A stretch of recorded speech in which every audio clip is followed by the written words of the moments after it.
Pressure बन जाता है, लेकिन वो प्रेशर मैं कभी लेता नहीं, बिकॉज ऑनेस्टली मैं आपको अगर बताऊं, अगर हम प्रेशर लेते तो हम बजरंगी भाईजान बनाते नहीं। तो कबीर सर, सबसे पहले जानना चाहेंगे कि फिल्म मेकिंग का एक्सपीरियंस आपका कब से शुरू हुआ, जिसके बारे में थोड़ा आप जिक्र करना चाहें मीडिया वालों के साथ। इतना बड़ा सवाल। छोटे में सर समराइज कर सकते। फिल्म मेकिंग का मेरा, जैसे आप जानते हैं अभी जिसके बारे में मैंने बात किया, यहाँ पे मैं डॉक्यूमेंट्री बैकग्राउंड है, मैं डॉक्यूमेंट्रीज बनाता था, और मेरे जो एक्सपीरियंसेस थे as a documentary film maker specially Afghanistan में, वो मैंने लिखना शुरू किए, और उनसे एक स्क्रिप्ट बनी काबुल एक्सप्रेस, जो फिर मेरी पहली फिल्म बनी। उस स्क्रिप्ट बनने के बाद, स्क्रिप्ट लिखने के बाद काफ़ी टाइम लगा मुझे प्रोड्यूसर से मिलने में, एक्टर से मिलने में, 1 साल कम से कम गया। मुश्किल था उस ज़माने में, मल्टीप्लेक्सेस थे नहीं, तो ये मल्टीप्लेक्स किस्म की फिल्म जो आप today it will be classified as that, मुश्किल होता था। लेकिन फाइनली 1 साल के बाद यशराज फिल्म से एक फ़ोन आया मुझे, जो पहले मैंने सोचा कि मेरा कोई बकरा बना रहा है, क्योंकि मिनी MTV में थी और मुझे लग रहा था कि ये मैं जाऊंगा यशराज और वहाँ गेट के बाहर से साइरस ब्रोचा कूदेगा और मेरा बकरा बना देंगे। लेकिन फाइनली मैं गया और ब्रोचा वहाँ था नहीं। मैं अंदर गया और आदित्य चोपड़ा मिले। वो तब तक तो हमने सोचा था आदित्य चोपड़ा हैं भी, एग्जिस्ट करते हैं या नहीं पता नहीं था, लेकिन किसी और ने मेरी स्क्रिप्ट उनको दे रखी थी और उन्होंने पढ़ी, और उन्होंने बोला कि तुम्हारी स्क्रिप्ट मुझे बहुत अच्छी लगी, व्हेन कैन वी स्टार्ट। बस वैसे ही शुरू हुआ फिर काबुल एक्सप्रेस की जर्नी, और उसके बाद फिर एक 3 फिल्म कॉन्ट्रैक्ट मेरा था यशराज के साथ। सफलता और विफलता को किस तरीके से देखते हैं सर, क्योंकि अभी एक पल आप रेस को भी देखते होंगे एक बार। जी, आई थिंक इस फिल्म इंडस्ट्री में जब सक्सेसफुल होते हैं आप, तो बिल्कुल ही ऐसे होता है कि दुनिया आपको राजा बना देती है, और जब आपकी फिल्म कामयाब नहीं होती तो बिल्कुल ही ऐसा लगता है कि कोई आपसे बात नहीं करना चाहता। तो I think it's very important कि आप एक बैलेंस्ड, लेवल हेडेड रहें। हिट्स और फ्लॉप, सक्सेस और failure is part and parcel of this industry. कोई ऐसा इंसान नहीं है, कोई ऐसा शख्स नहीं है इस इंडस्ट्री में जिसको हिट और फ्लॉप नहीं मिले होंगे। तो आई थिंक अगर आप अपना काम करते रहें, जिस तरीके की फिल्में आप बनाना चाहते हैं आप बनाते रहें, और अगर लोग देखना चाहेंगे वो कहानियाँ, सुनना चाहेंगे आपकी कहानियाँ, आपकी फिल्म देखते रहेंगे। You should take success and failure in stride. ना सक्सेस से बदलिए, ना फेलियर से। Hi, sir.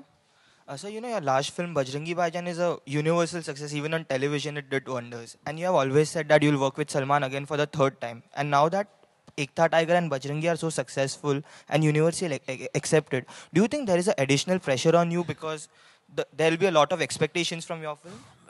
हाँ, मतलब एक प्रेशर बन जाता है, लेकिन वो प्रेशर मैं कभी लेता नहीं, बिकॉज ऑनेस्टली मैं आपको अगर बताऊं, अगर हम प्रेशर लेते तो हम बजरंगी भाईजान बनाते नहीं। क्योंकि अगर हम प्रेशर लेते कि एक था टाइगर ने 200 करोड़ करे थे उस टाइम पे, तो कन्वेंशनल लॉजिक यही कहता कि एक और एक्शन फिल्म बना लो। लेकिन एक्शन फिल्म हमने नहीं बनाई, we went for a film जो बिल्कुल ही वेंट अगेंस्ट सलमान्स इमेज। वो सब किया जो सलमान नॉर्मली पर्दे पे नहीं करते हैं, और वो जाके सलमान की सबसे बड़ी फिल्म हो गई है आज। तो आई थिंक वो प्रेशर नहीं लेना चाहिए, क्योंकि अगर आप एक सक्सेसफुल फिल्म का प्रेशर लेंगे कि यही बनानी है, तो फिर आप जिंदगी भर वही फिल्म बनाते रहेंगे, और वो as a film maker is not exciting.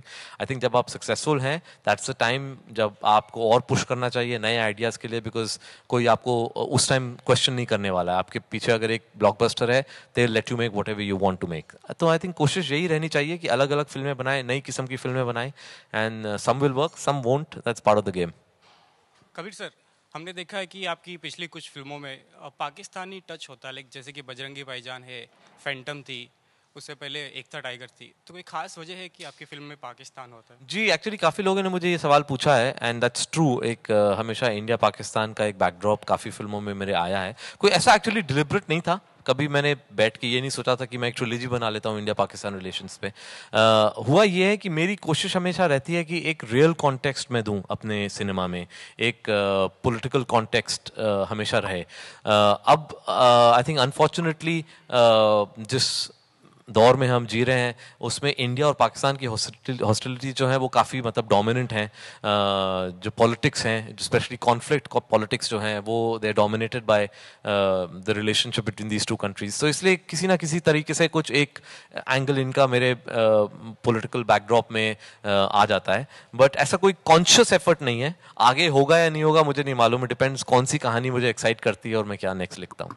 While they say cinema and art, has no boundaries. Here we are talking about a time, a phase in our life here in our country where they say, actors from across the border are not really welcome in Mumbai. If, say, tomorrow in your film you would want to, have an actor from, say, Pakistan, how would you go about it when you feel that, okay, he fits the role and he would, bring that much credibility to your film also?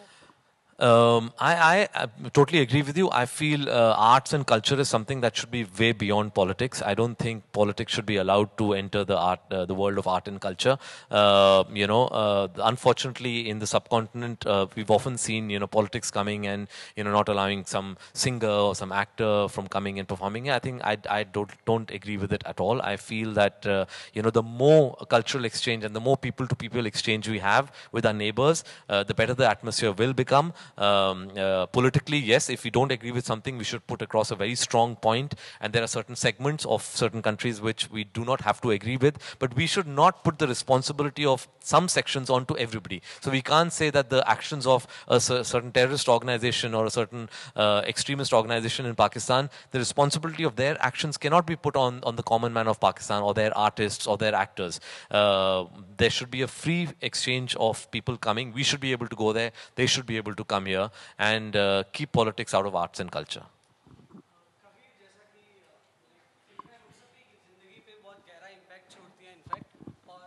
देश में अभी माहौल चल रहा है, like कई सारे film makers हैं जो अपने अवार्ड्स लौटा रहे हैं in name of like freedom of expression and all this things.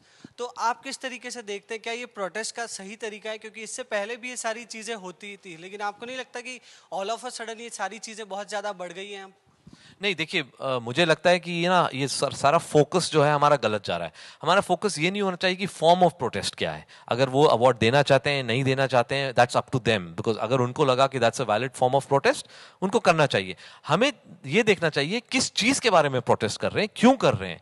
एक माहौल हम सब जानते हैं हमारे मुल्क में ऐसा हो रहा है कि थोड़ा सा इंटॉलरेंस बढ़ रहा है। हम रोज़ देख रहे हैं ऐसी कुछ चीज़ें, ऐसी कुछ घटनाएं जहाँ पे आदमी क्या पहन रहा है, आदमी क्या पढ़ रहा है, आदमी क्या खा रहा है, मतलब हमें क्या लेना देना आदमी क्या खा रहा है। I don't think we should be able to, ऐसा एक माहौल बनना चाहिए जो हम अब एक दूसरे के चॉइसेस से बहुत इंटॉलरेंट हो जाए। मेरी फिल्म में जो चिकन सॉन्ग है बजरंगी भाईजान का, वो ये इसी पे एक कमेंट है कि अच्छा, आप वैसे तो सॉन्ग को एंजॉय कर सकते हैं एट फेस वैल्यू, लेकिन वो इसी पे कमेंट है कि अगर कोई कुछ खाना चाहता है कि उनके खाने से हमारा धर्म भ्रष्ट नहीं होने वाला है। हमारा जो धर्म है, हमारे जो मजहब हैं, इतने डेलिकेट नहीं होते हैं कि किसी के खाने से वो टूट जाते हैं।